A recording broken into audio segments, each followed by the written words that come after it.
નમસ્કાર. શિક્ષણનો અસલી હેતુ શું હોવો જોઈએ? શું એનો હેતુ વિદ્યાર્થીને ફક્ત પુસ્તકીયું જ્ઞાન આપવાનો છે કે પછી એને વાસ્તવિક દુનિયા માટે તૈયાર કરવાનો છે? બસ આ જ સવાલના કેન્દ્રમાં એક ફિલોસોફી છે જેનું નામ છે વાસ્તવવાદ. આજે આપણે કેટલીક શૈક્ષણિક નોંધોના આધારે એ જ સમજવાના છીએ કે આ વાસ્તવવાદ આખિર છે શું અને તે શિક્ષણને કઈ રીતે જુએ છે. તો ચાલો શરૂ કરીએ. વિચારવા જેવો સવાલ છે ખરું ને? આજે દુનિયા આપણે જોઈએ છીએ, અનુભવીએ છીએ, શું તે ખરેખર વાસ્તવિક છે કે પછી એ બધું આપણા મગજનું જ સર્જન છે, એક ભ્રમ છે? આ એવો સવાલ છે જે ફિલોસોફરો સદીઓથી પૂછતા આવ્યા છે. અને વાસ્તવવાદ આ સવાલનો એકદમ સ્પષ્ટ જવાબ આપે છે. એ જવાબને સમજવા માટે આપણી પાસે આ કેટલીક હાથથી લખેલી નોંધો છે. આ નોંધો જ આપણું ગાઈડ બનશે જે આપણને બતાવશે કે વાસ્તવવાદ દુનિયા અને શિક્ષણને કઈ નજરથી જુએ છે. તો સૌથી પહેલો સવાલ એ જ થાય કે આખરે વાસ્તવવાદ એટલે શું, એનો મૂળભૂત વિચાર શું છે અને એ આવ્યો ક્યાંથી છે? ચાલો એને સમજીએ. કોઈપણ વિચારને સમજવો હોય ને તો સૌથી પહેલાં એના નામ પર જવું જોઈએ. રિયલિઝમ શબ્દ લેટિન શબ્દ રેસ પરથી આવ્યો છે, જેનો અર્થ થાય છે વસ્તુ. અને એમાં ઇઝમ એટલે કે વાદ જોડી દો એટલે સીધો અર્થ થયો વસ્તુઓ પર આધારિત સિદ્ધાંત. બસ આટલી સરળ વાત છે એના મૂળમાં. તો વાસ્તવવાદનો મુખ્ય મુદ્દો એ છે કે આ ભૌતિક જગત, આ દુનિયા, આપણા વિચારો કે આપણી ધારણાઓ પર નિર્ભર નથી. એ તો છે જ. આપણે એને અનુભવીએ કે ન અનુભવીએ, એનું અસ્તિત્વ સ્વતંત્ર છે. ટૂંકમાં જે દેખાય છે, જે આપણે અનુભવીએ છીએ, એ જ વાસ્તવિક છે. આ ફિલોસોફીની કેટલીક મુખ્ય માન્યતાઓ પર નજર કરીએ.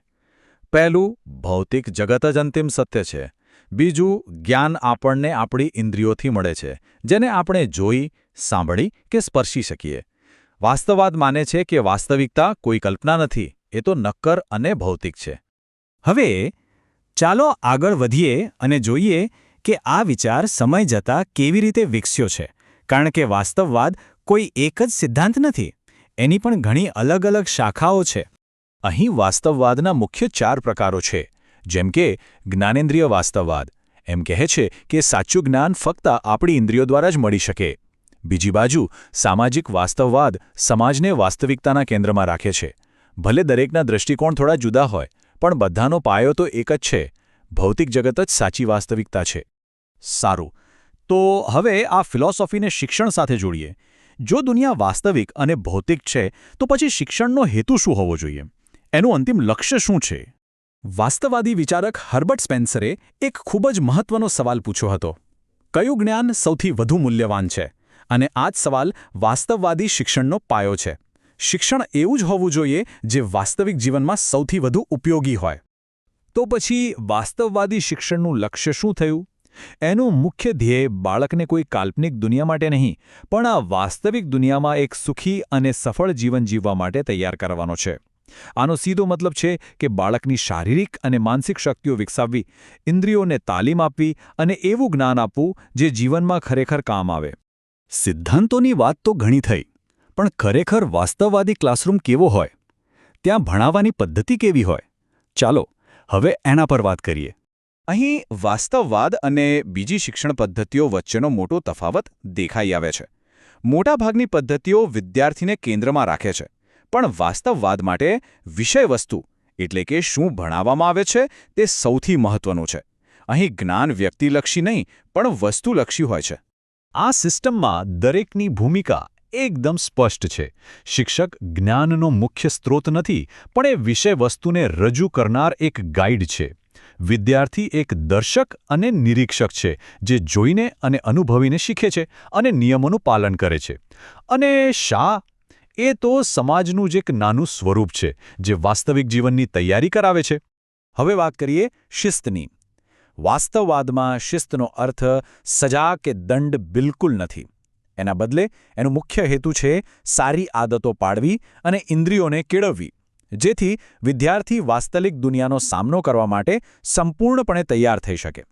એટલે જ વાસ્તવવાદી શિસ્ત વર્તમાન પર ફોકસ કરે છે. વિદ્યાર્થી અત્યારે કેવું વર્તન કરે છે એ જ મહત્વનું છે. તેને નિયંત્રિત સ્વતંત્રતા મળે છે અને મુખ્ય ભાર એની ઇન્દ્રિયોને વ્યવહારુ જીવન માટે તૈયાર કરવા પર હોય છે. તો આપણે વાસ્તવવાદના મૂળભૂત સિદ્ધાંતો, એના શૈક્ષણિક હેતુઓ અને વર્ગખંડની પદ્ધતિઓ વિશે તો વાત કરી, પણ મોટો સવાલ એ છે કે આજના આધુનિક સમયમાં એનું શું મહત્વ છે? જો વાસ્તવવાદનો સારાંશ એક વાક્યમાં કહેવો હોય તો તે આ છે: શિક્ષણને કાલ્પનિક આદર્શોથી દૂર લઈ જઈને તેને વાસ્તવિક, વ્યવહારુ અને ઉપયોગી બનાવવું. એ જ વાસ્તવવાદનો મુખ્ય ફાળો છે. તે આપણને વારંવાર યાદ અપાવે છે કે શિક્ષણનો અંતિમ હેતુ જીવન માટે તૈયારી કરવાનો છે. અને અંતે એક સવાલ જે વિચારવા જેવો છે. આજે જ્યારે આપણી દુનિયા દિવસે ને દિવસે વધુ ડિજિટલ અને વર્ચ્યુઅલ બની રહી છે, ત્યારે શું ભૌતિક વાસ્તવિકતા પર આધારિત આ ફિલોસોફી આજે પણ એટલી જ સુસંગત છે? આ એક એવો પ્રશ્ન છે જેના પર સૌએ મનન કરવું રહ્યું.